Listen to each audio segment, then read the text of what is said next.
Hi everyone, this is Anam. Welcome to PhD jobs and admission.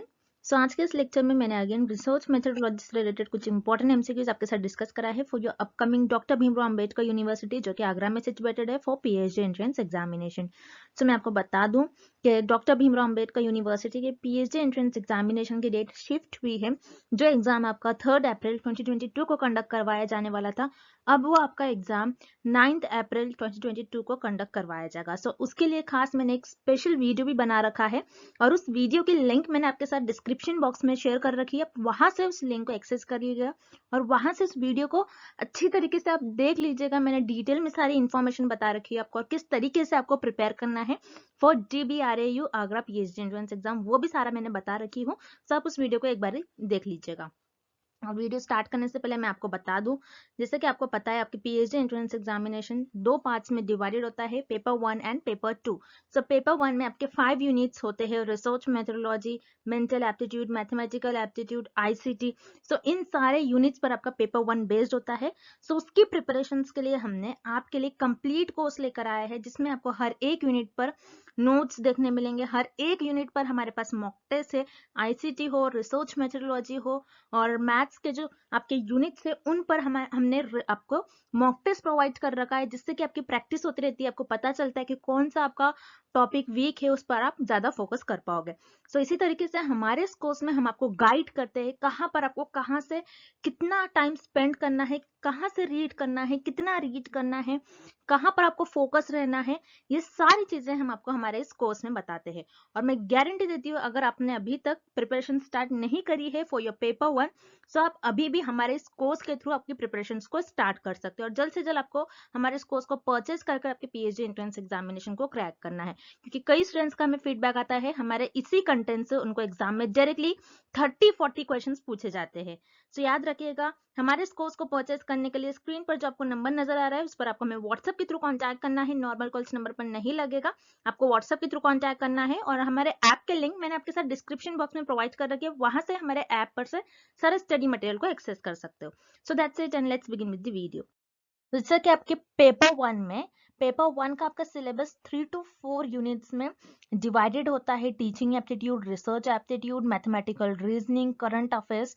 सो उन पर हमने आपके लिए एक कोर्स प्रोवाइड कर रखा है आपको, जिसमें आपको वीडियो लेक्चर्स मिलेंगे। हर एक यूनिट पर आपको हर एक टॉपिक पर आपको वीडियो लेक्चर देखने मिलेगा। टीचिंग एप्टीट्यूड पर हमने वीडियो लेक्चर्स बना रखा है, करंट अफेयर्स, रिसर्च एप्टीट्यूड, सो उन पर आपको वीडियो लेक्चर्स देखने मिलेंगे। उसी तरीके से नोट्स में हमने इंपॉर्टेंट पॉइंट कवर कर रखे हैं। ये हमने हमारे खुद से नोट्स बना रखे हैं, सिंपल लैंग्वेज में आपको नोट्स देखने मिलेगा। उसी तरीके से मॉक टेस्ट है, मॉक टेस्ट हमारे बहुत इंपॉर्टेंट क्वेश्चंस कवर कर रखे हमने हमारे मॉक टेस्ट में।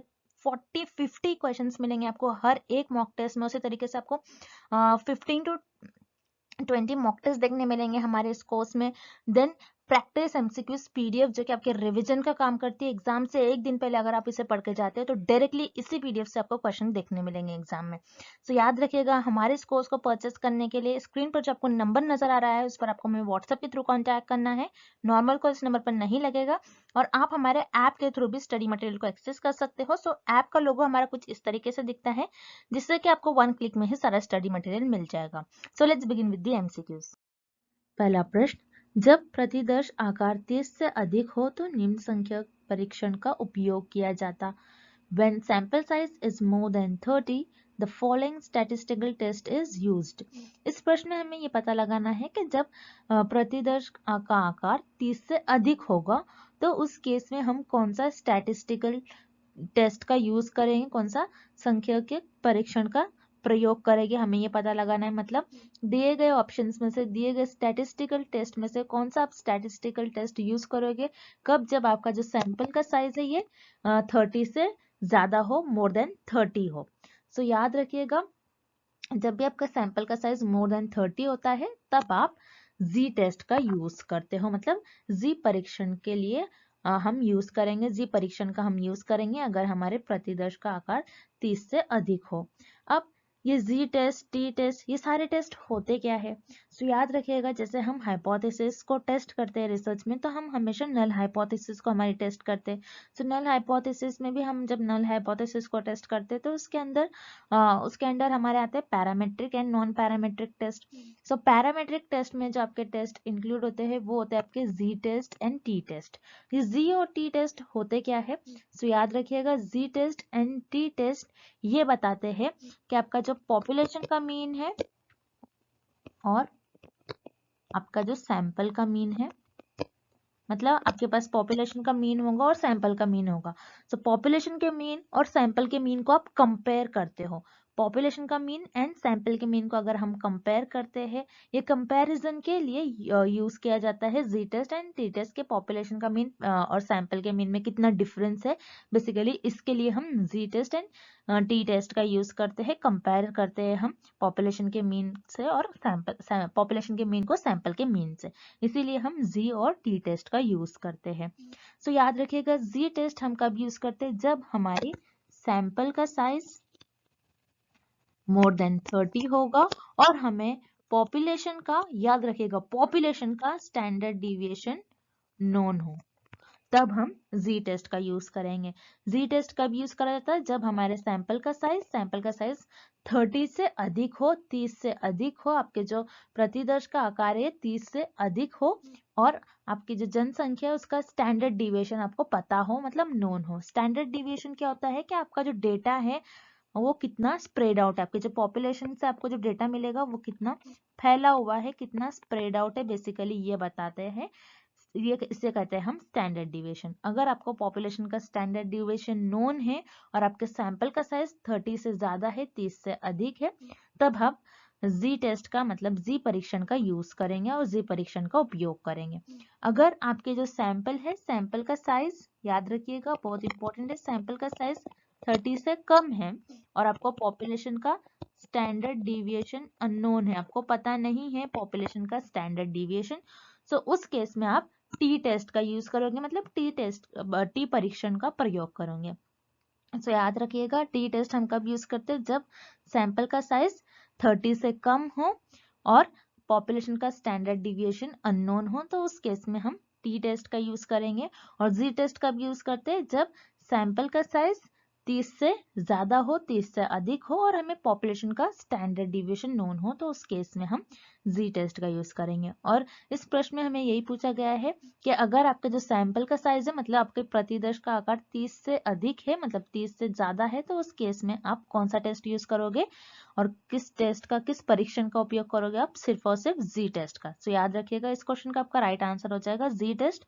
और यहाँ पर हमें एक और विकल्प दिया गया है, एक और ऑप्शन दिया गया है, सैंपल टेस्ट। सैंपल टेस्ट क्या होता है? बेसिकली कि आप सैंपल पर टेस्ट परफॉर्म करते हो, आप आपका जो सैंपल चुन लेते हो, मतलब आपका जो नमूने चुन लेते हो आप रिसर्च में स्टडी करने के लिए, आपके शोध के लिए। सो आप सैंपल पर रिसर्च करते हो और सैंपल को टेस्ट करते हो और उस टेस्ट से आपके जो रिजल्ट मिलते हैं पूरी पॉपुलेशन पर अप्लाई करते हो, उसे हम कहते हैं सैंपल टेस्ट। तो सैंपल टेस्ट का इस क्वेश्चन से कोई लेना देना नहीं है। सो यहाँ पर आपका ऑप्शन सी और ऑप्शन बी दोनों भी इनकरेक्ट हो जाएगा। और इस क्वेश्चन का, इस प्रश्न का आपका जो सही उत्तर हो जाएगा वो आपको विकल्प ए में गिवन है, वो जो कि है जी टेस्ट। अगर आपके जो सैंपल का साइज है 30 से अधिक है, 30 से ज्यादा है, तो उस केस में आप जी टेस्ट का यूज करोगे। तो यहाँ पर आपका ऑप्शन है राइट हो जाएगा। अगला प्रश्न, निम्न में से कौन सा शोधकर्ता के लिए सूचना का प्राथमिक स्रोत है? Which one is the primary source of information for a researcher? इस प्रश्न में हमें ये पता लगाना है कि दिए गए ऑप्शंस में से कौन सा एक ऐसा ऑप्शन है जो रिसर्चर के लिए प्राइमरी सोर्स का इंफॉर्मेशन होगा, जिसके थ्रू रिसर्चर को प्राइमरी डेटा मिलेगा। वो कौन सा एक ऐसा विकल्प है और वो कौन सा एक ऐसा ऑप्शन है, हमें ये पता लगाना है। तो याद रखिएगा, रिसर्च में आप दो सोर्सेस के थ्रू, और जो आपके शोधकर्ता होते हैं, जो रिसर्चर्स होते हैं, ये दो सोर्सेस के थ्रू इंफॉर्मेशन गेन करते हैं, डेटा को कलेक्ट करते हैं।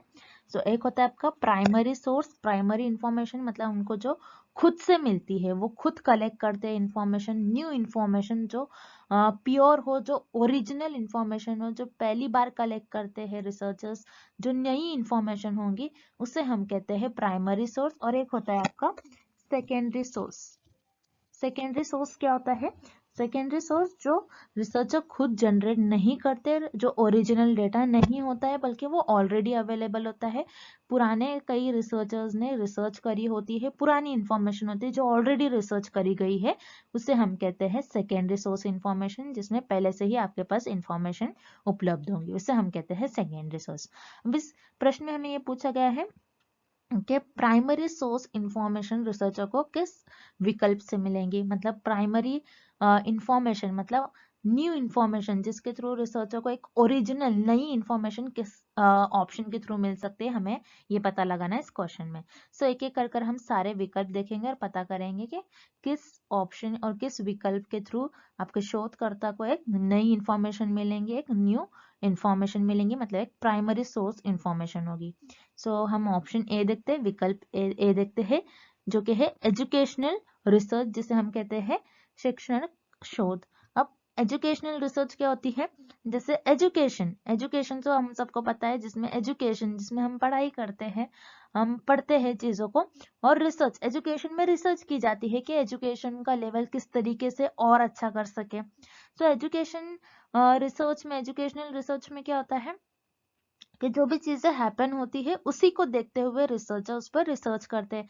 अब जैसे अभी करंट स्टेटस होगा एजुकेशन का, जो कि ऑनलाइन मोड में ज्यादा चल रही है एजुकेशन, सो उसके बेसिस पर रिसर्चर क्या करेंगे कि नेटवर्क्स को कैसे अच्छा कर सकते हैं, और जो इंटरनेट है उसकी स्पीड को कैसे फास्ट कर सकते हैं, और प्रोजेक्टर्स हो गए, प्रोजेक्टर्स की क्वालिटीज को कैसे इम्प्रूव कर सकते हैं, लैपटॉप्स की क्वालिटी को, पिक्सल रेट, सो जिसकी वजह से जो स्टूडेंट्स है इजीली वो एजुकेशन, उनकी एजुकेशन और बेहतर हो और अच्छी हो।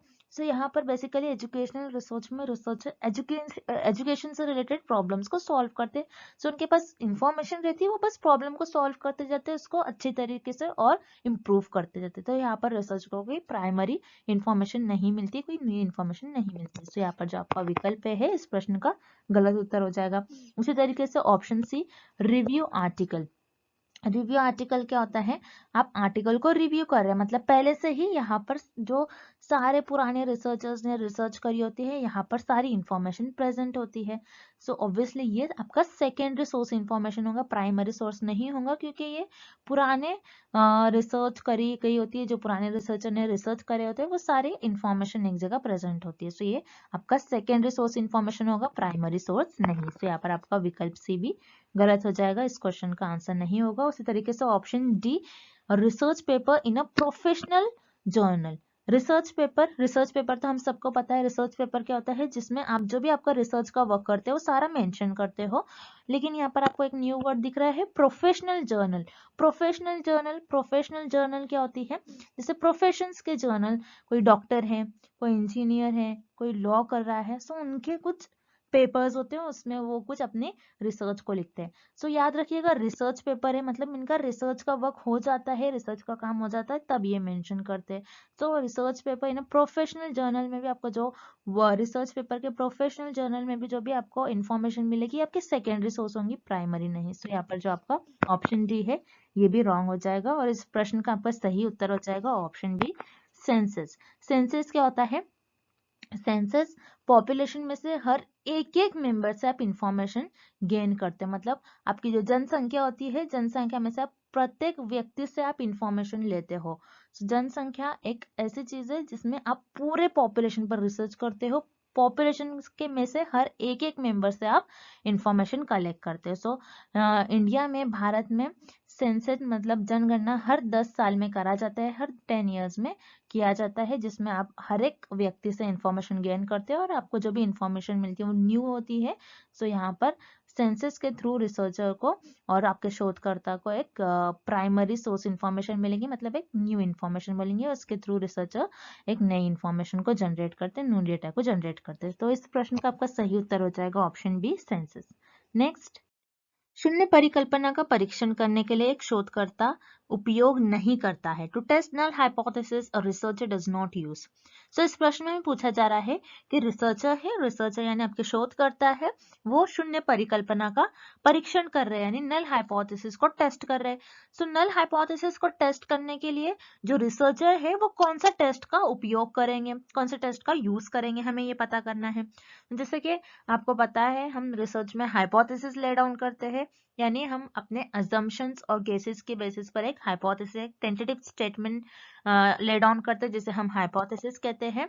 और उसमें आपकी जो नल हाइपोथेसिस होती है, नल हाइपोथेसिस बताती है कि जो चर है, आपके चरों के बीच में कोई संबंध नहीं है, यानी वेरिएबल्स के बीच में कोई भी रिलेशन नहीं है, there is no relationship between the variables.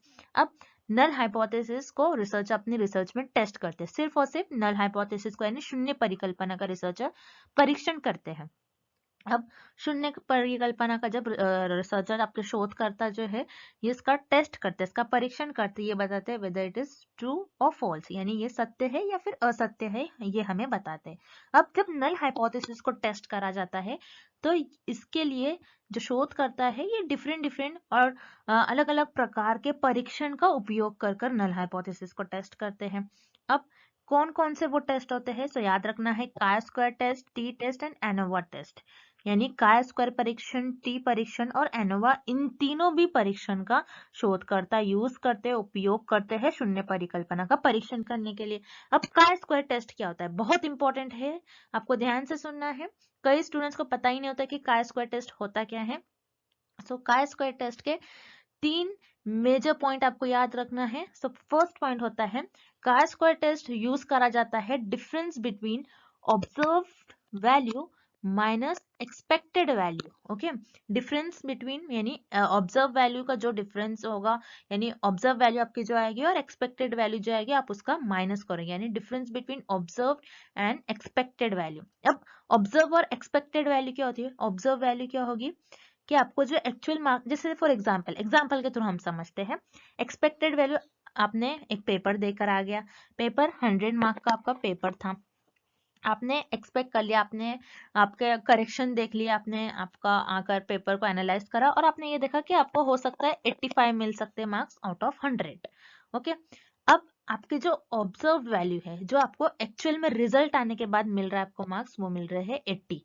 तो ये हो गया आपका ऑब्जर्व वैल्यू और expected value. So difference between observe and expected value, यानी ऑब्जर्व और एक्सपेक्टेड वैल्यू का जो डिफरेंस है, इसे मेजर करने के लिए काय स्क्वायर टेस्ट का यूज करा जाता है। अब किस तरीके से आपको ऑब्जर्व वैल्यू मिल सकती है, जैसे सैंपल से आपको कुछ इन्फॉर्मेशन मिल रही है, सो वो हो जाएगी आपकी ऑब्जर्व वैल्यू। आपने एक्सपेरिमेंट परफॉर्म कर कर देखे, एक्सपेरिमेंट के पहले आप कुछ एक्सपेक्ट कर सकते हो कि इतना मुझे मिल सकता है, और ऑब्जर्व क्या है, जो रियल वैल्यू आपको मिल रही है। उसी तरीके से डिस्ट्रीब्यूशन, आपका डिस्ट्रीब्यूशन किस तरीके से है, फर्स्ट पॉइंट ये हो गया। सेकंड पॉइंट डिस्ट्रीब्यूशन, यानी आपका जो डिस्ट्रीब्यूशन है, आपको सैंपल से कुछ इंफॉर्मेशन मिल गई है, आपका डिस्ट्रीब्यूशन आपने कुछ इस तरीके से प्लॉट करा। क्या आपका जो डिस्ट्रीब्यूशन है, आपका डिस्ट्रीब्यूशन नॉर्मल है या फिर नॉर्मल नहीं है, ये देखने के लिए भी आप काय स्क्वायर टेस्ट का यूज करते हैं। और थर्ड, कि आपका जो डेटा है ये इंडिपेंडेंट है या नहीं, डेटा आपका इंडिपेंडेंट है या फिर नहीं, ये देखने के लिए आपका डेटा इंडिपेंडेंट है, ये देखने के लिए आप आपके काय स्क्वायर टेस्ट का यूज करते हैं, यानी किसी चीज का उस पर इन्फ्लुएंस तो नहीं है, कोई और ऐसा फैक्टर तो नहीं है कि जो आपके डेटा को इन्फ्लुएंस कर रहा है, ये देखने के लिए आप काय स्क्वायर टेस्ट का यूज करते हो। सो इस तरीके से आप आपके इस टेस्ट को परफॉर्म कर आप आपके नल हाइपोथेसिस का परीक्षण कर सकते हैं, यानी शून्य परिकल्पना का टेस्ट कर सकते हो। यहाँ पर आपका विकल्प ए सही हो जाएगा। उसी तरीके से विकल्प बी टी टेस्ट।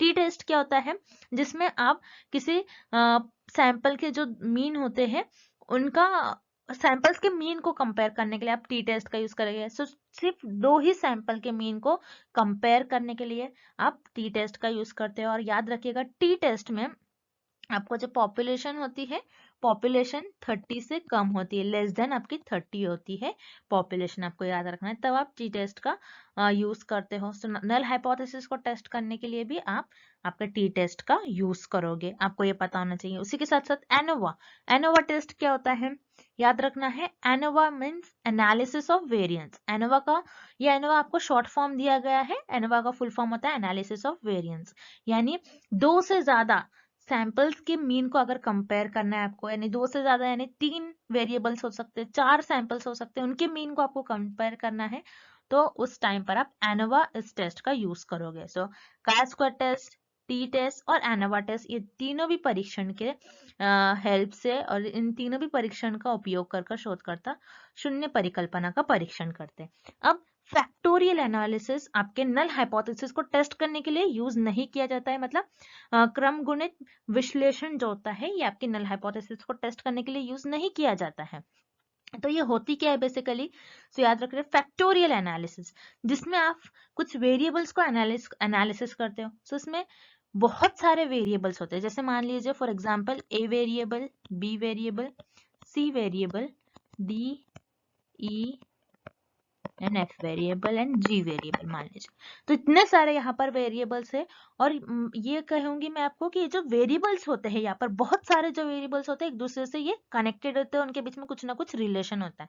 अब फैक्टोरियल एनालिसिस में रिसर्चर जो अननेसेसरी है, जो उनको लग रहा है ऐसे वेरिएबल जो एक दूसरे से कम लिंक्ड है, उनमें इतना ज्यादा रिलेशन नहीं है, तो उनको एलिमिनेट करते हैं। अब मान लीजिए यहाँ पर बी और डी वेरिएबल एक दूसरे से ज्यादा रिलेटेड है, तो इन्हीं दो को रिसर्चर अपने रिसर्च में इनका उपयोग करेंगे और बाकी सबको एलिमिनेट कर देंगे। सो बेसिकली फैक्टोरियल एनालिसिस इसीलिए यूज करा जाता है कि डेटा को एनालाइज करे और जो ज्यादा डेटा है उसको कम करे, जो अननेसेसरी डेटा है जो जिसका ज्यादा उपयोग नहीं हो सकता है उसको कम कर दे। सो इसीलिए फैक्टोरियल एनालिसिस का यूज करा जाता है, और फैक्टोरियल एनालिसिस आपके नल हाइपोथेसिस को टेस्ट करने के लिए नहीं यूज करा जाता है। सो इस प्रश्न का आपका सही उत्तर हो जाएगा विकल्प डी, फैक्टोरियल एनालिसिस, क्रम गुणित विश्लेषण।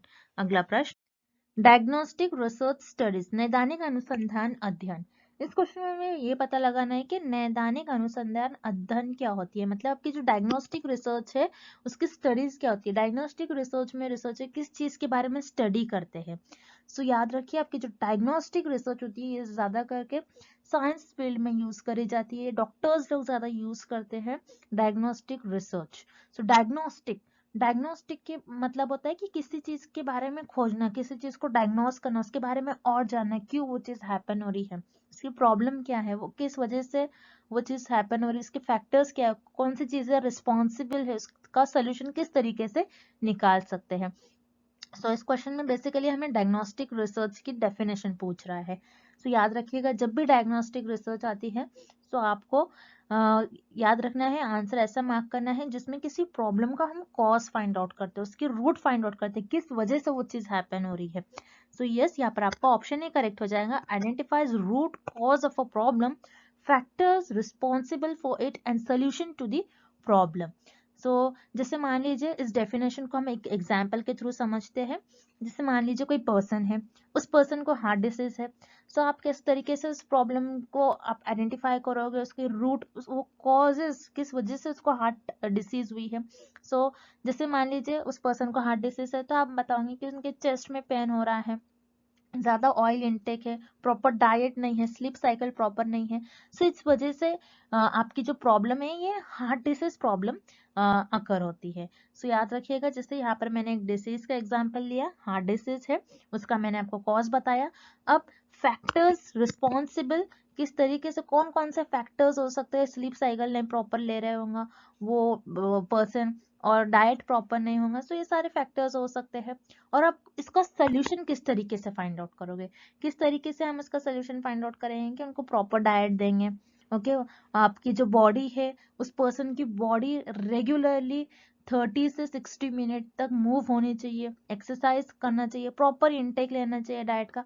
तो इस तरीके से हम उस प्रॉब्लम को सॉल्व करेंगे। रिसर्चर्स जो होते हैं डायग्नोस्टिक रिसर्च में किसी भी डिसीज से रिलेटेड, बेसिकली डायग्नोस्टिक रिसर्च में प्रॉब्लम जो होती है वो डिसीज से रिलेटेड होती है, तो उस डिसीज का कॉज फाइंड आउट करते हैं, रूट फाइंड आउट करते हैं, किस वजह से उसका कॉज है, कॉज किस चीज से वो कॉज कर रही है प्रॉब्लम, फिर फैक्टर्स, कौन से फैक्टर्स रिस्पॉन्सिबल है, फिर उसका सोल्यूशन किस तरीके से फाइंड आउट करना है, मतलब एक समस्या है उसका मूल कारण और उस समस्या के लिए जिम्मेदार कौन से फैक्टर्स है उसके बारे में जानना और समस्या का समाधान किस तरीके से निकालना, उस समस्या का मतलब उस प्रॉब्लम का सोल्यूशन किस तरीके से निकालना, ये रिसर्चर डायग्नोस्टिक रिसर्च में करता है। इसलिए यहाँ पर जो आपका ऑप्शन ए है इस क्वेश्चन का राइट आंसर हो जाएगा। सो हम जो रिमेनिंग ऑप्शन है उन्हें भी एक बार ही देख लेते हैं। Option B, collect, verify and synthesize evidence from the past to establish fact, defend or refute a hypothesis। मतलब ये बता रहा है कि आप क्या कर रहे हो, कुछ इंफॉर्मेशन कलेक्ट कर रहे हो, उसको सिंथेसाइज कर रहे हो इस एविडेंस को जो पास्ट में है, जो पास्ट में कर हो रहे हो, और उसका आप बेसिकली उसका प्रेजेंट में देख रहे हो क्या यूज है। तो याद रखिए यहाँ पर आपको जो ऑप्शन बी दिया गया है ये आप पुराने रिसोर्स है, मतलब पुराने जो पास्ट फेनोमेना अकर हो रहे हैं उनके थ्रू आप स्टडी कर रहे हैं। सो ये आपकी हिस्टोरिकल रिसर्च से रिलेटेड ऑप्शन है, ये आपका डायग्नोस्टिक रिसर्च से रिलेटेड ऑप्शन नहीं है। सो यहाँ पर आपका ऑप्शन भी इनकरेक्ट हो जाएगा। देन उसी तरीके से option C, are concern with describing the characteristics of a particular individual और a group of character. So आप यहाँ पर क्या कर रहे हो, किसी कोई ग्रुप है उसका, इंडिविजुअल उसका कैरेक्टर बता रहे हो। सो यहाँ पर आप बेसिकली उसको डिस्क्राइब कर रहे हो, मतलब उसको आप डिटेल में बता रहे हो, उन विशेषताओं को बता रहे हो, आप डिटेल में उसको एक्सप्लेन करो, डिस्क्राइब कर रहे हो बेसिकली। सो ये आपके डिस्क्रिप्टिव रिसर्च से रिलेटेड है। सो यहाँ पर आपको एक ही वर्ड याद रखना है, आपको की पॉइंट्स याद रखना है। डिस्क्राइबिंग आ रहा है मतलब ये डिस्क्रिप्टिव रिसर्च से रिलेटेड ऑप्शन है। सो यहाँ पर आपका ऑप्शन सी भी इनकरेक्ट हो जाएगा। तो इस क्वेश्चन का आपका जो राइट आंसर हो जाएगा वो है आपका option A. Next, data set has a skewed distribution. एक डेटा सेट में एक विषम वितरण होता है। इस क्वेश्चन में हमें ये फाइंड आउट करना है, ये पता लगाना है कि आपके पास जो डेटा है, एक डेटा है, उस डेटे को आपने डिस्ट्रीब्यूट कर दिया, मतलब उस डेटे को आपने ग्राफिकल फॉर्म में डिस्ट्रीब्यूट कर दिया, कुछ इस तरीके से आपने डिस्ट्रीब्यूट कर दिया। सो आपका जो डेटा है ये स्क्यूड है। स्क्यूड का मतलब होता है झुका हुआ। आपका डेटा कुछ इस तरह, कुछ एक तरफ झुका होगा, कुछ एक तरफ, इस तरफ ज्यादा झुका होगा। सो जब भी आपका जो डेटा है वो झुका होता है तो उस केस में आपके मीन, मीडियन एंड मोड, इनके बीच में क्या रिलेशन होता है, मतलब आपकी जो माध्य होती है, माध्य का और बहुलक, इन तीनों के बीच में कैसा रिलेशन होता है, हमें ये फाइंड आउट करना है कि ये तीनों भी सेम जगह पर एग्जिस्ट करेंगे, सेम होंगे ये तीनों की वैल्यू, या फिर इन तीनों की वैल्यू डिफरेंट होंगे, ये हमें ये पता लगाना है इस क्वेश्चन में। तो याद रखिए, इसके लिए आपको ये डायग्राम याद होना बहुत इंपॉर्टेंट है। आपको बस इस डायग्राम को याद रखना है, बहुत इंपॉर्टेंट डायग्राम है। मैं आपको बता दूं इस टॉपिक से आपको एग्जाम में 1 और 2 क्वेश्चंस कंपलसरी पूछे ही जाते हैं, इसलिए आप इस डायग्राम को अच्छी तरीके से याद करके चले जाइए, जिससे कि आप इस टाइप के क्वेश्चंस को इजीली सॉल्व कर पाओगे। जैसे कि आप देख रहे हो इस डिस्ट्रीब्यूशन में, जैसे स्क्यूड, स्क्यूड का मतलब होता है आपका डेटा झुका हुआ। जैसे कि यहाँ पर आप देख रहे हो स्क्यू के आपके दो टाइप होते हैं, एक होता है पॉजिटिव स्क्यू, एक होता है नेगेटिव स्क्यू।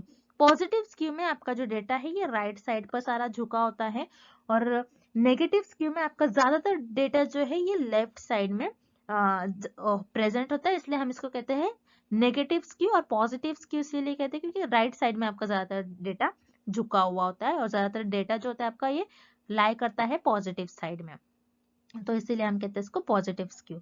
जैसे कि आप देख रहे हो पॉजिटिव और नेगेटिव स्क्यू में आपका डेटा झुका हुआ है, तो यहाँ पर कुछ इस तरीके से आपके मीन, मीडियन एंड मोड में रिलेशन होगा, मतलब आपके जो माध्य, माध्य के और बहुलक है, कुछ इनमें इस तरीके से आपका रिलेशन होगा कि पॉजिटिव स्क्यू में सबसे ज्यादा जो वैल्यू होगी आपकी ये मोड की होगी, फिर उससे कम मीडियन एंड उससे कम आपका मीन होगा। उसी तरीके से नेगेटिव स्क्यू में सबसे ज्यादा आपकी मीन की वैल्यू हो जाएगी, फिर उससे ज्यादा मीडियन एंड उससे ज्यादा मोड, कुछ इस तरीके से आपके वैल्यूज होंगे।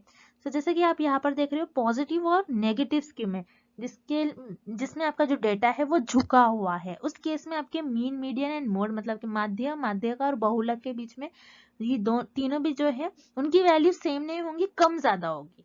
तो इसीलिए अगर आपका जो डेटा है वो स्क्यूड डिस्ट्रीब्यूशन है, मतलब आपका जो डेटा है वो झुका हुआ है, तब उस केस में आपके मीन, मीडियन एंड मोड वो तीनों भी सेम नहीं होंगे, डिफरेंट होंगे एक दूसरे से। तो इसलिए इस क्वेश्चन का आपका राइट आंसर हो जाएगा ऑप्शन ए। सो जैसे हम यहाँ पर बीच में जो फिगर है, मिडिल में जो फिगर है उसे देख लेते हैं। सो अगर आपका डेटा स्क्यूड नहीं है, मतलब आपका डेटा झुका हुआ नहीं है, आपका डेटा सिमेट्रिकल डिस्ट्रीब्यूशन है।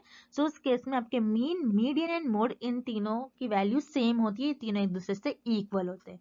सो याद रखना, आपका जब भी डेटा सेट स्क्यूड डिस्ट्रीब्यूशन होगा, मतलब झुका हुआ होगा, तो इस केस में आपके मीन, मीडियन एंड मोड ये तीनों की वैल्यू सेम नहीं होती, ये एक दूसरे से डिफरेंट होंगे। तो इसलिए इस क्वेश्चन का आपका राइट आंसर हो जाएगा option A, when mean, median and mode if exist are not same, जब माध्य, माध्यिका और बहुलक यदि मौजूद हो तो समान नहीं है। सो इस क्वेश्चन में आपका ऑप्शन ए राइट हो जाएगा। नेक्स्ट, यादृच्छिक नमूने में जनसंख्या में से किसी आइटम के चयन करने की संभावना है। In random sampling the probability of selecting an item from the population is.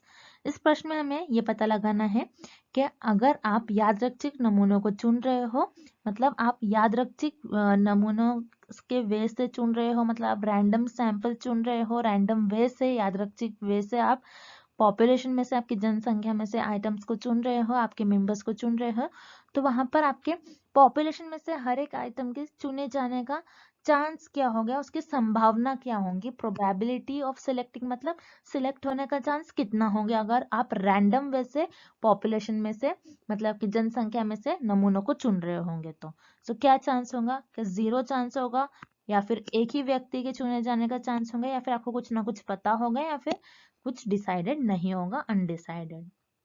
तो हम पता करते हैं कि इस प्रश्न का सही उत्तर क्या होगा। तो यहाँ पर रिसर्चर, जो भी हमें क्वेश्चन दिया गया है, मान लिया एक रिसर्चर है, वो रैंडम वे से सैंपल को सिलेक्ट कर रहा है। सो रिसर्च में आप दो तरीके से पॉपुलेशन में से मेंबर्स को चुन लेते हो, मतलब आपके सैंपल्स को चुन लेते हो, एक रैंडम सैम्पलिंग में से, एक नॉन रैंडम। रैंडम सैम्पलिंग क्या होती है, जिसमें आप रैंडमली चुन लेते हो। जैसे मान लीजिए आपकी एक पॉपुलेशन है, पॉपुलेशन में कुछ मेंबर है, ये आपकी पॉपुलेशन है और पॉपुलेशन में कुछ मेंबर्स है, 8-10 मेंबर्स है। अब यहाँ पर आपको आपके सैंपल को चुनना है, तो आप क्या करोगे, आप ये नहीं देखोगे कि ये पर्सन कौन है, मुझे इससे इंफॉर्मेशन मिल सकती है फिर नहीं, आप रैंडमली किसी को भी चुन लोगे और ये आपके सैंपल्स बन जाएंगे, जिसको आपने 2-3 लोगों को चुन लिया और आप इस पर रिसर्च परफॉर्म करना स्टार्ट कर दोगे।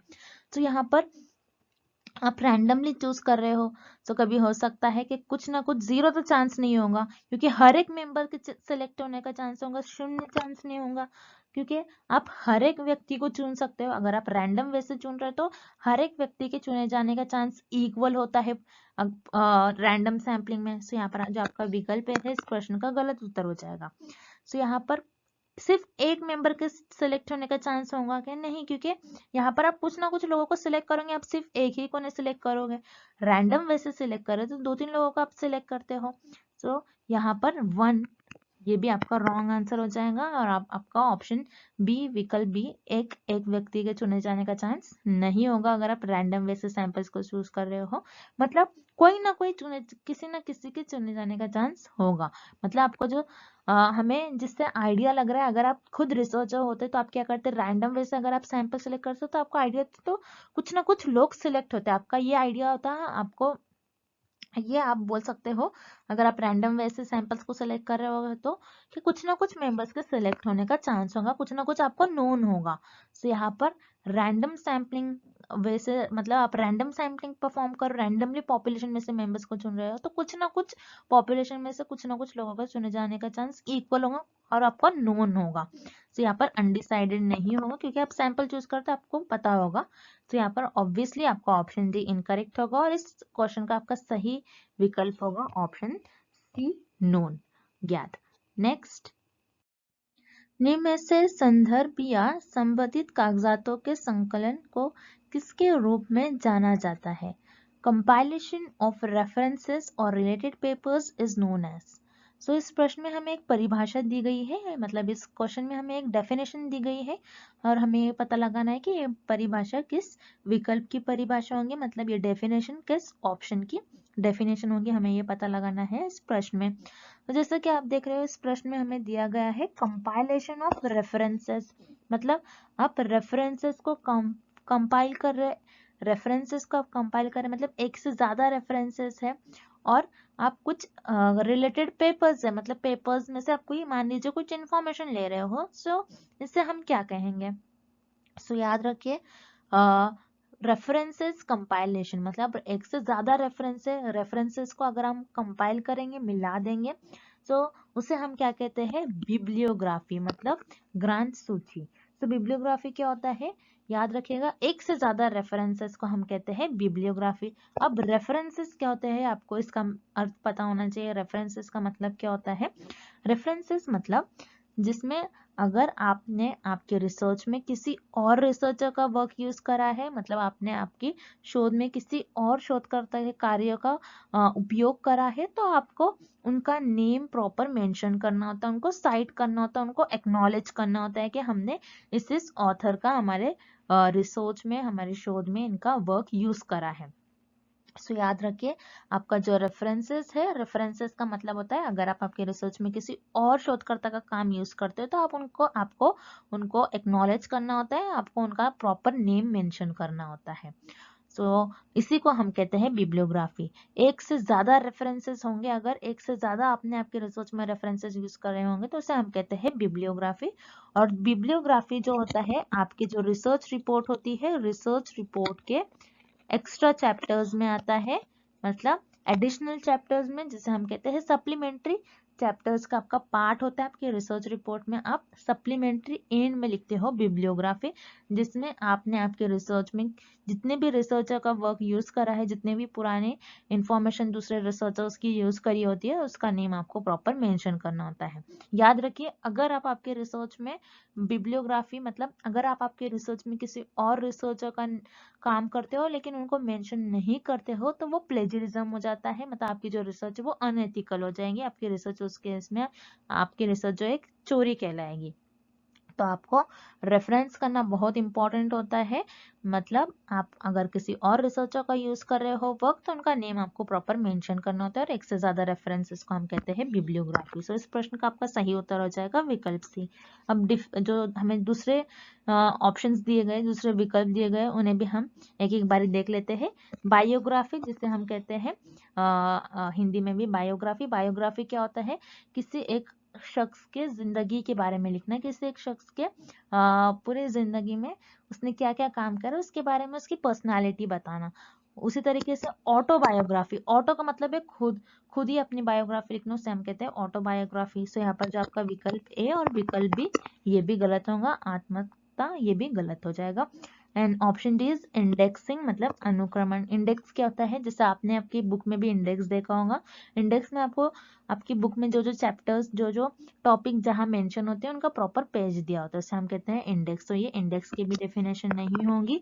एक से ज्यादा रेफरेंसेस को हम कहते हैं बिब्लियोग्राफिक ग्रंथ सूची। सो इस प्रश्न का आपका सही उत्तर हो जाएगा विकल्प सी, ग्रंथ सूची और बिब्लियोग्राफी। अगला प्रश्न, coefficient of correlation is independent of, सहसंबंध का गुणांक स्वतंत्र है। इस क्वेश्चन में पूछ रहा है कि कोएफिशिएंट ऑफ कोरिलेशन किस चीज पर डिपेंड नहीं करता है। इंडिपेंडेंट यानी किस चीज पर डिपेंड नहीं करता है, किसी पर डिपेंड नहीं करता है, वो कौन होता है, वो किस ऑप्शन में हमें दिया गया है कि कोएफिशिएंट ऑफ कोरिलेशन किस चीज पर डिपेंड नहीं करता है। सो याद रखिएगा, कोएफिशिएंट ऑफ कोरिलेशन ये होता क्या है। सो कोरिलेशनल रिसर्च में कोएफिशिएंट होता है जिसे हम कहते हैं कार्ल पियर्सन कोएफिशिएंट। तो याद रखिएगा, इस साइंटिस्ट ने इस कोएफिशिएंट को दिया था जिसका नाम है कार्ल पियर्सन कोएफिशिएंट। एग्जाम में इस पर भी कई बार क्वेश्चन पूछे जाते हैं कि कोएफिशिएंट ऑफ कोरिलेशन ये किस साइंटिस्ट ने दिया था इस कोएफिशिएंट। तो याद रखिएगा, इसका आंसर आ जाएगा आपका कार्ल पियर्सन कोएफिशिएंट। अब कार्ल पियर्सन कोएफिशिएंट होता क्या है कोरिलेशन रिसर्च में। तो याद रखिएगा, कार्ल पियर्सन कोएफिशिएंट की वैल्यू आपकी -1 से +1 के बीच में लाई करती है। अगर आपके कार्ल पियर्सन कोएफिशिएंट की वैल्यू -1 आ रही है, दैट मीन्स आपके जो वेरिएबल्स है, वेरिएबल्स के बीच में परफेक्ट नेगेटिव कोरिलेशन है। और अगर आपके जो कार्ल पियर्सन कोएफिशिएंट है उनकी वैल्यू +1 है, सो याद रखिएगा उस केस में आपके जो वेरिएबल्स है, आपके चर है, चरों के बीच में परफेक्ट पॉजिटिव कोरिलेशन होगा, और 0 का मतलब होता है कि कोई रिलेशन नहीं होता है। सो ये होते हैं आपके कार्ल पियर्सन कोएफिशिएंट जिसके वैल्यूज -1 से +1 के बीच में लाई करती है। अब याद रखिएगा, कार्ल पियर्सन कोएफिशिएंट जिसे कोएफिशिएंट ऑफ कोरिलेशन कहते हैं। सो कोएफिशिएंट ऑफ कोरिलेशन का फॉर्मूला आपको पहले पता होना चाहिए, तभी हम इस क्वेश्चन को सॉल्व कर पाएंगे। सो ये होता है आपका कोएफिशिएंट ऑफ कोरिलेशन का फॉर्मूला। तो इस तरीके से आपका फॉर्मूला होता है, इसे हम कहते हैं सबमिशन। ये आपके ऑब्जर्वेशंस होंगे, और ये आपके xi और yi ये आपके ऑब्जर्वेशन होते हैं। सो x ये आपका फर्स्ट वेरिएबल हो जाएगा, क्योंकि दो वेरिएबल्स के बीच में हम कोरिलेशनल रिसर्च में संबंध देखते हैं, उनके बीच में कैसा रिलेशन है। सो एक्स आई जो होता है आपका, ये फर्स्ट वेरिएबल हो गया, और एक्स वाई वाई आई ये आपका हो जाएगा सेकेंड वेरिएबल। ऐसे दो वेरिएबल होते हैं कोरिलेशनल रिसर्च में, और उनके बीच में आप संबंध देखते हो। सो ये पता चल गया आपको एक्स आई और वाई आई क्या होता है। अब नेक्स्ट टर्म हमें दिया गया है, नेक्स्ट लेटर एक्स बार वाई बार। नेक्स्ट वेरिएबल हमें दिया गया एक्स बार वाई बार। सो एक्स बार और वाई बार क्या होता है, ये होता है आपके मीन। अब आपने कुछ मान लीजिए सैंपल से कुछ इंफॉर्मेशन निकाल लिया, उनकी हाइट निकाल लिया, हाइट का आप मीन देखोगे और बताओगे कि इस पर्टिकुलर जो पॉपुलेशन है उसमें ज्यादातर लोगों की हाइट क्या होती है, तो ये हो गया आपका मीन। सो बार जब भी आ गया मतलब ये मीन हो जाएगा आपका, और एक्स आई मतलब ये फर्स्ट वेरिएबल के ऑब्जर्वेशन, यानी फर्स्ट वेरिएबल का आपने जो भी डेटा कलेक्ट करा वो होता है, और वाई आई मतलब सेकंड वेरिएबल का आपने जो भी डेटा कलेक्ट करेगा वो हो जाएगा आपका वाई आई। ये हो गया आपका। अब ये साइन क्या होती है, इसे हम कहते हैं सबमिशन, जिसका मतलब होता है एडिशन। सबमिशन का मतलब होता है एडिशन, ये हमें पता चल गया। अब यहाँ पर हमें कुछ ऑप्शन दिए गए हैं, जैसे change in origin and change in scale. अगर हम चेंज करते हैं अपने ओरिजिन में और स्केल में कुछ चेंज करते हैं, तो क्या कोएफिशिएंट ऑफ कोरिलेशन से इसका कोई लेना देना नहीं होता है, इससे कोई डिपेंड नहीं करता है इन चीजों पर। सो यस, याद रखिएगा कोएफिशिएंट ऑफ कोरिलेशन ना ही आपके चेंज ऑफ स्केल में और ना ही चेंज ऑफ ओरिजिन से डिपेंड करता है, इन दोनों से इंडिपेंडेंट होता है। तो यहाँ पर आपका ऑप्शन सी राइट हो जाएगा, क्योंकि अगर आप स्केल में भी कोई चेंज कर लो या फिर ओरिजिन में भी कुछ चेंज कर लो, आपका जो कोएफिशिएंट ऑफ कोरिलेशन है उसको कुछ उस पर अफेक्ट नहीं होता है, ये इन दोनों से इंडिपेंडेंट होता है। अब किस तरीके से, अब मान लीजिए जैसे फॉर एग्जाम्पल आपके पास कुछ इंफॉर्मेशन आपने कलेक्ट कर लिया। अब कुछ इंफॉर्मेशन कलेक्ट करने के बाद आपने उस इंफॉर्मेशन को प्लॉट कर दिया कुछ ग्राफ में। अब ग्राफ में प्लॉट करने के बाद आपने पहले वेरिएबल का मान लीजिए कुछ यहाँ पर आपके ओरिजिन के पास 10 वैल्यू आ रही है, 20 वैल्यू आ रही है। अब मैंने क्या किया, मैंने जो ओरिजिन था इस 10 को मैंने थोड़ा मूव कर लिया, तो 10 यहाँ पर आ जाएगा, मेरा 20 यहाँ पर आ जाएगा। अब यहाँ पर जो आप देख रहे हो, यहाँ पर हमारे जो फॉर्मूला है इसमें माइनस दिया गया है हमें। जब मैं यहाँ पर वैल्यूज पुट करूंगी और मैं माइनस करूंगी, तो ये ऑलरेडी इसी जगह पर मेरी वैल्यू आ जाएगी। तो जैसे कि देख रहे हो आप, कुछ चेंजेस ही नहीं होगा, यानी आपके जो ओरिजिन है ओरिजिन से कुछ चेंज नहीं हो रहा है, जितना गैप है उतना ही गैप रह रहा है आपका। That means coefficient of correlation जो होता है इसमें जो ओरिजिन वैल्यू होती है इसमें कोई चेंजेस नहीं होता है आपका। So correlation coefficient of correlation independent होता है आपका ओरिजिन से। अब स्केल देखते हैं। अब स्केल मान लीजिए यहाँ पर आपकी 10 है, स्केल 10 है, मैंने इसको बढ़ा दिया उस स्केल को। जैसे हम कोई चीज कभी हमें हमारे आय से नहीं दिखती तो हम माइक्रोस्कोप में देखते हैं, तो हम क्या करते हैं उसका स्केल बढ़ा देते हैं। सो स्केल में मैंने मान लीजिए यहाँ पर मैंने स्केल बढ़ा दिया, ये 10 को मैंने ले लिया 10 के ले लिया। अब मैं अगर यहाँ पर हर जगह 10 के और 20 के डाल दूंगी, अब यहाँ पर 10 के मान लीजिए और यहाँ पर 20 के, तो यहाँ पर अगर मैं इसको सॉल्व करूंगी तो यहाँ पर मेरा जो के है ये कांस्टेंट के है मान लीजिए, तो ये मैं इसको बाहर निकाल लूंगी, तो यहाँ पर के और के बाहर आ जाएगा, तो ये के और के कैंसिल हो जाएगा, जिसकी वजह से आपको फिर से सेम ही फॉर्मूला देखने मिलेगा। तो इसके लिए हम कहते हैं कोएफिशिएंट ऑफ कोरिलेशन जो होता है आपका स्केल और ओरिजिन अगर आप चेंज करते हो तो इसका इस पर कोई अफेक्ट नहीं होता, इसलिए इस क्वेश्चन का आपका राइट ऑप्शन हो जाएगा option C, change of scale and origin only, केवल पैमाने और उत्पत्ति का परिवर्तन। अगला प्रश्न, क्रमवाचक स्केल में किस आधार पर आइटमों को क्रम में निर्धारित किया जाता है? Ordinal scale is called as the items are ranked according to. इस क्वेश्चन में हमें ये फाइंड आउट करना है और इस प्रश्न में हमें ये पता लगाना है कि आपकी जो ऑर्डिनल स्केल होती है, जो आपकी क्रमवाचक स्केल होती है, इसे किस आधार पर आइटमों के क्रम में निर्धारित करा जाता है। मतलब इसे हम कहते हैं कि आइटम को ये रैंक देता है, किस बेसिस पर ये आइटम्स को रैंक देता है, मतलब जो भी आपके ऑब्जेक्ट्स है, जो भी आपका डेटा है, आप उन्हें रैंक देते हो, तो किस बेसिस पर रैंक देते हो? क्या आप उसके कैरेक्टरिस्टिक्स के बेसिस पर रैंक देते हो? आपके पास जो भी ऑब्जेक्ट्स है, आपके पास जो भी डेटा है, आप उस डेटा के कैरेक्टरिस्टिक्स के बेसिस पर उसे रैंक देते हो, या फिर साइज के, या फिर उसके स्केल के आधार पर, या फिर उसकी पॉपुलेशन के साइज मतलब कि उनके जनसंख्या के आकार के आधार पर उसे रैंक देते हो। इन सारे ऑप्शंस में से कौन सा ऑप्शन, इन सारे विकल्प में से कौन सा विकल्प सही होगा, हमें ये पता लगाना है। सो याद रखिए, चूंकि ये स्केल ऑफ मेजरमेंट से रिलेटेड क्वेश्चन है, तो आपको चारों भी स्केल ऑफ मेजरमेंट्स याद होने चाहिए, जिसे हम इस शॉर्ट फॉर्म से याद रखेंगे, NOIR, N for nominal, O for ordinal, I for interval and R for ratio. So मैं आपको बताना चाहती हूँ, ये बहुत वास्ट टॉपिक है, थोड़ा समझने में मुश्किल आती है, लेकिन मैंने अपने नोट्स में इसको बहुत अच्छी तरीके से समझाया हुआ है। आप एक बार नोट्स मेरे फॉलो करिए, जो भी हमारे बैच के स्टूडेंट्स हैं उन्हें मैं कहूँगी कि आप अच्छी तरीके से इस टॉपिक को पढ़ लीजिए। नोट्स में मैंने बहुत अच्छी तरीके से बताया, जिससे कि आपके लेवल ऑफ मेजरमेंट से रिलेटेड सारे डाउट्स नोट्स को एक बार रीड करने से क्लियर हो जाएंगे, और मेरा वीडियो लेक्चर भी देख लेना एक बार। जैसे कि मैंने बताया आपको, लेवल ऑफ मेजरमेंट इस टॉपिक से एग्जाम में 1 और 2 क्वेश्चन आपको देखने ही मिलेगा। आपको याद रखना है, इसको अच्छे तरीके से इस टॉपिक को पढ़कर चले जाना एग्जाम से पहले। अब इस क्वेश्चन की तरफ हम बढ़ते हैं। जैसे कि इस क्वेश्चन के लिए मैंने आपको कहा, लेवल ऑफ मेजरमेंट्स, आपको सारे 4 लेवल ऑफ मेजरमेंट्स याद रखने हैं, जिसे हम इस शॉर्ट फॉर्म से याद रखेंगे, NOIR, N for nominal, O for ordinal, I for interval and R for ratio. So nominal scale क्या होती है, जिसमें आपके पास जो भी ऑब्जेक्ट होता है, जो भी आपके पास आइटम्स होंगे, जो भी आपके पास डेटा होगा, आप उनके कैरेक्टरिस्टिक्स के बेसिस पर उसको कैटेगराइज करते हो। उसी तरीके से ऑर्डिनल में भी सेम आप करते हो, आपके पास जो भी डेटा, आइटम, ऑब्जेक्ट होगा, आप उनके कैरेक्टरिस्टिक्स के बेसिस पर उसको डिवाइड करोगे, और उनके कैरेक्टरिस्टिक्स के बेसिस पर आप क्या करते हो, जो भी डेटा होता है उनको एक रैंक देते हो और उनको एक ऑर्डर देते हो। उसी तरीके से इंटरवल में आप ऑर्डिनल के सारे कैरेक्टरिस्टिक्स फॉलो करेंगे, लेकिन इंटरवल पर आपके डेटा को आप अरेंज करते हो, और इंटरवल में आपका जो 0 होता है ये आर्बिट्री होता है। उसी तरीके से रेशो में इंटरवल के सारे कैरेक्टरिस्टिक्स प्रेजेंट होंगे, लेकिन रेशो में आपके जो 0 है, आपके शून्य का कुछ ना कुछ मीनिंग होगा, आपके जो 0 होता है, 0 की कुछ ना कुछ वैल्यू होती है, मीनिंग भी होता है। ये हो गया आपके चारों स्केल ऑफ मेजरमेंट्स।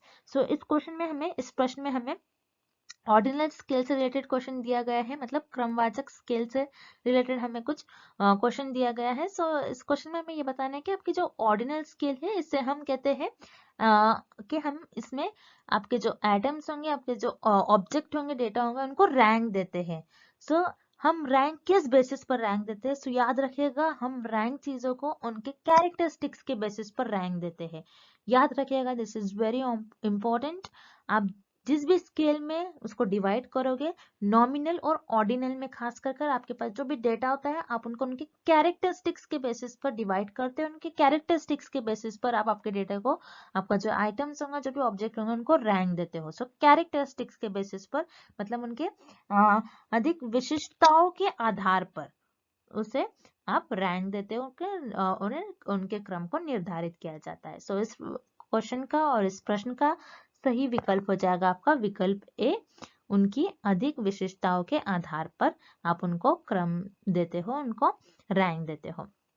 उसी तरीके से हम रिमेनिंग ऑप्शन भी देख लेते हैं। देयर साइज, मतलब उनके प्रतिदर्श के आकार के आधार पर नहीं, आप उनके साइज के आधार पर किसी को रैंक नहीं दोगे, तो यहाँ पर आपका विकल्प भी इनकरेक्ट हो जाएगा। उसी तरीके से ऑप्शन सी, देयर साइज, मतलब उनके आधार के बेसिस पर, उनके आकार के बेसिस पर नहीं, आप उनके आकार के बेसिस पर भी आप ऑर्डिनल स्केल में चीजों को, आइटम्स को रैंक नहीं करते हो। और यहाँ पर आपका ऑप्शन डी भी गलत हो जाएगा। आप पॉपुलेशन का साइज, यहाँ पर आपकी पॉपुलेशन का कोई लिंक नहीं आता है। स्केल और पॉपुलेशन बहुत डिफरेंट है ये टॉपिक, मतलब उनके जनसंख्या के आधार पर आप नहीं ऑर्डिनल स्केल में चीजों को रैंक करते हो। बस आप कैरेक्टरिस्टिक्स के बेसिस पर ऑर्डिनल स्केल में चीजों को, ऑब्जेक्ट को, डेटा को रैंक करते हो। इस प्रश्न का आपका सही विकल्प हो जाएगा विकल्प ए। अगला प्रश्न, अनुसंधान क्रमविध समस्या के समाधान का अन्वेषण है, परिभाषित किया गया है। Research is a systematic investigation to find answers to a problem is defined by। इस प्रश्न में हमें एक परिभाषा दी गई है, हमें पता करना है कि ये परिभाषा किस साइंटिस्ट के द्वारा कही गई है। मतलब इस क्वेश्चन में हमें एक डेफिनेशन दी गई है, हमें ये फाइंड आउट करना है कि ये डेफिनेशन किस रिसर्चर ने इस डेफिनेशन को दिया है और किस रिसर्चर की डेफिनेशन है। सो याद रखिए यहाँ पर हमें सिर्फ डेफिनेशन दी गई है, हमें रिसर्चर का नाम बताना है और साइंटिस्ट का नाम बताना है। तो एग्जाम में कंपलसरी इस टॉपिक पे आपको 1 और 2 क्वेश्चन देखने ही मिलेगा इस टॉपिक पर। मतलब आपको डेफिनेशन दी गई होंगी, कुछ स्टेटमेंट दिया गया होगा रिसर्च से रिलेटेड, शोध से रिलेटेड कुछ आपको स्टेटमेंट दिया जाएगा और कुछ डेफिनेशंस दी जाएंगी और आपको पता करना होगा कि ये डेफिनेशन कौन से रिसर्चर की है और ये डेफिनेशन किस साइंटिस्ट की डेफिनेशन होगी। तो आपको एग्जाम में 1 और 2 क्वेश्चन इस टॉपिक पे पूछा ही जाता है कंपलसरी। तो मैं अपने लेक्चर सीरीज में ये सारे जो मैं आपको डेली वीडियोस डालते रहती हूँ, तो इसमें मैं सारे रोज रोज एक 2 क्वेश्चंस कवर करूंगी, जिससे कि आपको पता हो जाएगा कि जो डेफिनेशन है किस रिसर्चर की डेफिनेशन है और किस साइंटिस्ट की डेफिनेशन है, जिससे क्या आप इजीली 1 और 2 क्वेश्चंस को आपके एग्जाम में सॉल्व कर पाओगे। जैसे कि आप देख रहे हो डेफिनेशन, इस डेफिनेशन में इन्होंने बताया कि research is a systematic investigation to find answer to a problem. मतलब रिसर्च एक हम रिसर्च में बेसिकली किसी भी समस्या का समाधान निकालते हैं, मतलब किसी भी प्रॉब्लम का हम सोल्यूशन निकालते हैं, किसी भी प्रॉब्लम को फाइंड आउट करते हैं, उनका सोल्यूशन, उसका आंसर फाइंड आउट करते हैं। लेकिन किस तरीके से? सिस्टमैटिक इन्वेस्टिगेशन से। सिस्टमैटिक मतलब अगर आप रिसर्च में एक मेथड फॉलो कर रहे हो, आप पहले से डिसाइड करते हो कि मैं इस मेथड से फॉलो करूंगा, इस मेथड से मैं अपनी रिसर्च को परफॉर्म करूंगा। सिस्टमैटिक मतलब स्ट्रक्चर, स्टेप बाय स्टेप। अगर आपने पहला स्टेप परफॉर्म किया, दूसरा, तीसरा, तो आप एक पाथ फॉलो करते हो, बेसिकली एक स्टेप फॉलो करते हो। आप कैसे भी, अगर आपने ये परफॉर्म किया, एक मेथड परफॉर्म किया, तो आप दूसरे मेथड से जाओगे, फिर उसमें आप रिसर्च करना स्टार्ट करेंगे। कभी आप रिसर्च में ऐसा नहीं करते हो। अगर आपने रिसर्च आपकी सिस्टमैटिकली नहीं परफॉर्म की, तो आपकी रिसर्च अनएथिकल हो जाएंगे, आप कभी उस तरीके से रिसर्च कर ही नहीं पाओगे।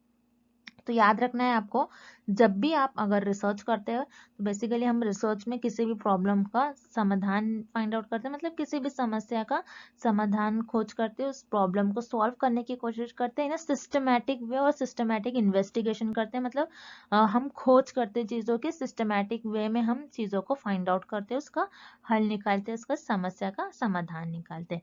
सो ये जो डेफिनेशन है, इस डेफिनेशन को बर्न्स, इस साइंटिस्ट ने दी है, और ये जो परिभाषा है बर्न द्वारा दी गई परिभाषा है। सो याद रखना है, ये डेफिनेशन बर्न साइंटिस्ट ने 1997 में दी थी ये डेफिनेशन, और बहुत फेमस साइंटिस्ट है, आपको इनका नेम याद रखना है, और इन्होंने ये डेफिनेशन दी थी। तो इस प्रश्न का आपका सही उत्तर हो जाएगा विकल्प ए। नेक्स्ट, आज के लिए बस इतना ही, and thank you for watching this video.